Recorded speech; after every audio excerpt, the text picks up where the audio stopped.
Hello, everyone. I hope you're all doing well and staying safe. So if we look at why some of the companies fail, one of the top reasons, according to Forbes, is that the companies fail to communicate their value proposition to their customers and to their internal employees. As you can see, communication is one of the key elements for any businesses to sustain in today's world. And as product managers, we also have to keep this communication flow going. So join me in this talk where I have divided it into three parts. In part one, we'll look into understanding humans. Yes, we'll get back to the basics here. We'll see what are the 4 different behavior types. And in part two, we'll look into communicating as product managers. What are we communicating, with whom, and how are we doing it? And in the final part, we'll look into 3 of the roadblocks that can inhibit us from having effective communication and how we could overcome them. A bit about me, I'm Swati, currently product manager at Expedia. It's a travel company. In the past, I've worked at BBC. Prior to that, I worked at a few startup companies. I did my master's and undergrad in computer science. I worked as a developer for a few years and then made a move into product management. So since then, I have been in love with product management. That is my professional line.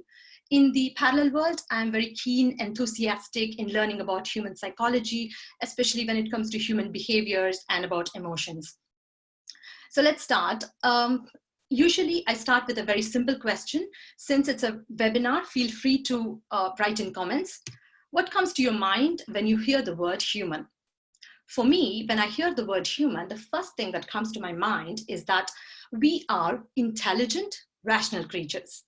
On the other hand, we are made up of our thoughts, we do have feelings, and we all go through emotions. So if you can identify the type of emotion you are going through and that of the other person with whom you're working, and if you can use that as a guide in your thinking process or even to communicate or to influence others, is known as emotional intelligence. And emotional intelligence is one of the key qualities among business leaders. And I believe as product managers, we also have to hone our leadership skills. So how can we get better being emotionally intelligent? For that, we need to communicate better. So how can we get better at communicating? For that, we need to understand humans. But understanding humans is itself a vast topic, isn't it? I'm not going to dive deeper into that because it's much more complicated. But here, what we will do is we'll see the 4 different behaviors which lead into personalities. And they have been given color codes as red, yellow, green, and blue. I also suggest you to look into the book, which is known as Surrounded by Idiots, which has got in-depth explanation about these colored personalities. Just to make it more realistic, I've given character names for these 4 behaviors. They are not real people, they're just the character names which depict the behaviors. So as I start explaining, various faces might pop into your mind. For some of you, your own face might pop in. So before we dive in, let me talk about our thinking process and our decision-making process. When it comes to thinking process, there are a set of people who like to do their thinking in their own time in a quiet space. And these people are known to exhibit introverted nature. On the other hand, we have a set of people who like to do their thinking by being surrounded by others. And these people are known to exhibit extroverted nature. Now you have done your thinking. So irrespective of whether you exhibit introverted nature or extroverted nature, we all have got 2 minds. One is the logical thinking mind, and second one is the emotional thinking mind. So that is how we make a decision. So now let us move on to meeting our first person, which is the fiery red. So meet Mr. Red Robin. Robin is a very ambitious and a strong-willed person. He's an action-oriented personality. He wants to get things done, and he has this need to get it done as quickly as possible. When it comes to thinking process, Robin is more inclined towards the extroverted nature. He likes to be surrounded by others. When it comes to decision-making, he's very logical. So what would you do when you meet someone like Red Robin? First thing is be direct and to the point and focus on goals and objectives. You would have seen these are the people in a meeting who are the first ones to speak up or who are the first ones to come up with an action item. Let us move on to the second personality, Sunshine Yellow, meet Miss Yellow Yana. Yana is a very social and a dynamic personality. It's her positive attitude that is what makes it inspiring for people around her. She's a total extrovert. She likes to think out loud and be surrounded by others. When it comes to decision making, Yana is more inclined towards her emotional thinking brain. What would you do when you meet someone like Yellow Yana? It's very easy to be around such people because they are very warm. You could be open and flexible. You don't have to tie them down to routine or structure. And also involve them in your decision-making process. These are the people in a meeting who can strike up any conversation. They are the ones who talk a lot. Let us move on to our third personality, which is Earth Green. Meet Mr. George Green. George is a very patient and an empathetic personality. He takes care of his colleagues and he motivates them and he encourages them. When it comes to his thinking process, he's very quiet. He's an introverted person. He likes to do his thinking on his own. When it comes to decision making, he's more inclined towards his emotional side. So what would you do when you meet someone like George Green? The first thing is be patient. Allow them to make the decision in their own time. You would have seen these people are the quiet ones in a meeting because they are great listeners. Now let us move on to the final personality. Meet Miss Bella Blue, the cool blue person. Bella is very structured and organized. She's very precise and she asks a lot of questions because she likes to get into the details. When it comes to thinking process, she's also an introvert who likes to do her thinking on her own time. When it comes to decision making, she is very logical. So what would you do when you meet someone like Bella Blue? So first thing is email follow-ups are a great way because they have to have everything in the writing. Second one, be prepared to answer their questions. So these are the people in a meeting who ask a lot of questions. Now let us see, we looked into the 4 different personalities. As I mentioned earlier, as humans, we do have emotions. And on a bad day, a red type of person can appear to be aggressive and controlling. And a yellow personality who was very inspiring and enthusiastic can turn out to be frenetic and hasty. And a green personality who was very empathetic and caring can turn into passive and be stubborn. And the blue, who is very cautious and logical, can become indecisive and stuffy. Now let us move on to the part 2 of this section, communicating as product managers. As product managers, the first thing that we need to communicate at the top level is the product vision or your product North Star. This says, why are you building this product or why are you building a feature? Second, it comes your product strategy. Product strategy communicates how are you going to get to your product vision. And then it's your product roadmap. Product roadmap communicates what are you going to build. And then finally, it's your day-to-day progress about your product developmental updates. And this has to communicate when are you going to release your product feature to your customers. So broadly speaking, we will be communicating to 3 groups of people. One is your stakeholder group. Anyone who has an interest in what you're building is a stakeholder group within your company. And customer group. Customer group could be an external customer who has paid for your product and using your services, or it could be an internal team who is using your product or service. And then it's your tech team. Tech team is the team which is building your product. Let us see how to communicate the same roadmap to your stakeholders, customers, and your tech team. For your stakeholders, the first thing that matters to them in your roadmap is what feature that you're building. Secondly, what is the business value that this feature is going to bring, or what is the return on investment? And finally, when can you release this feature to your customers?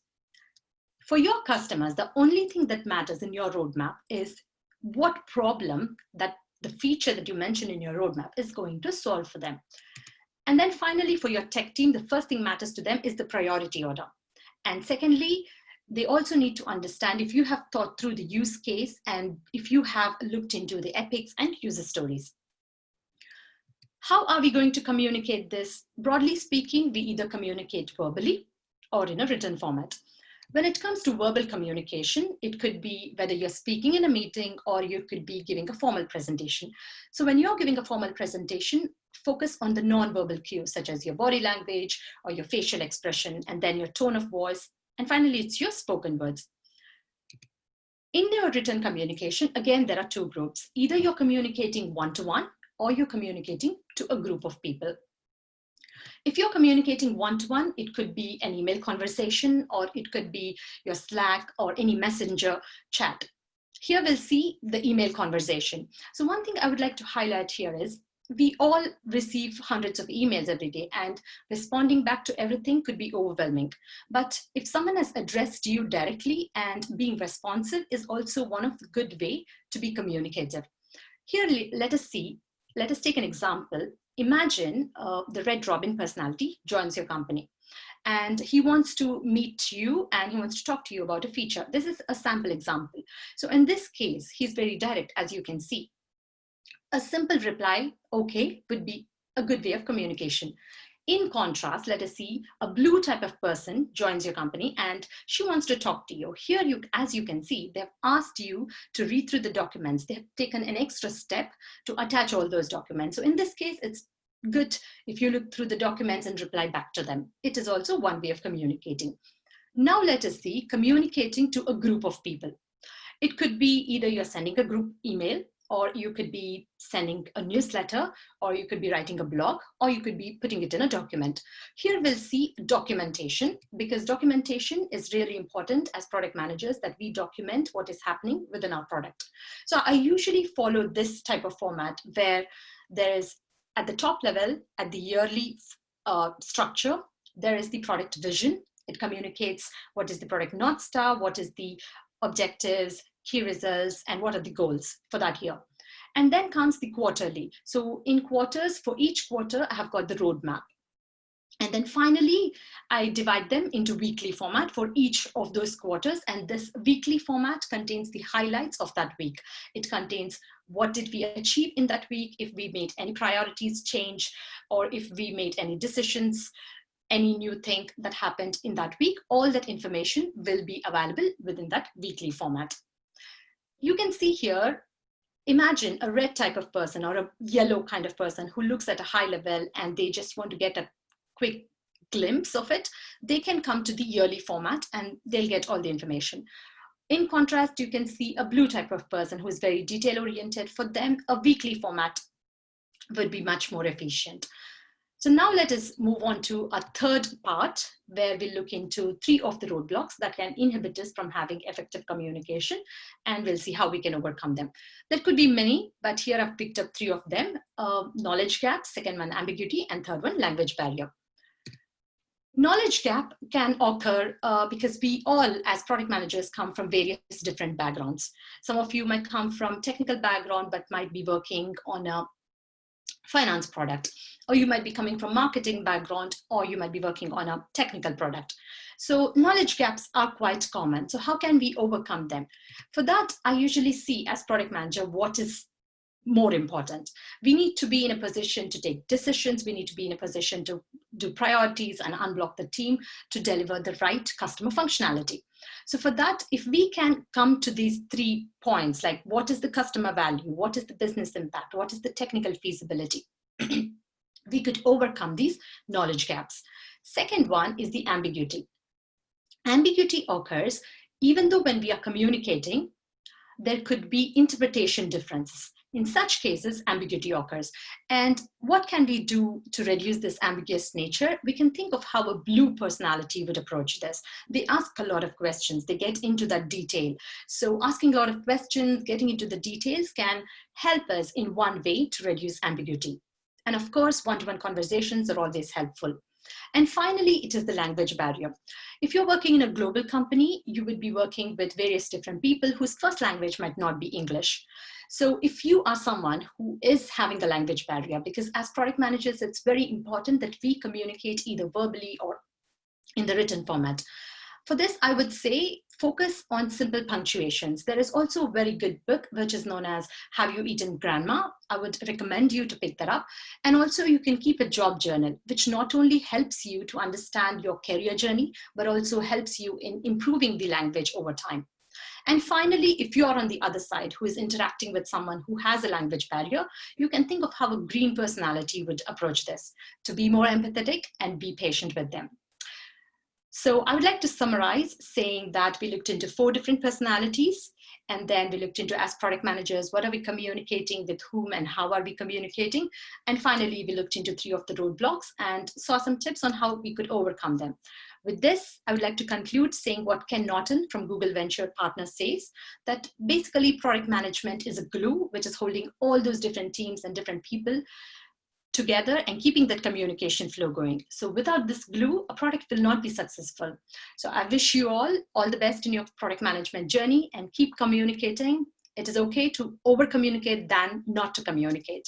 Thank you and have a good day.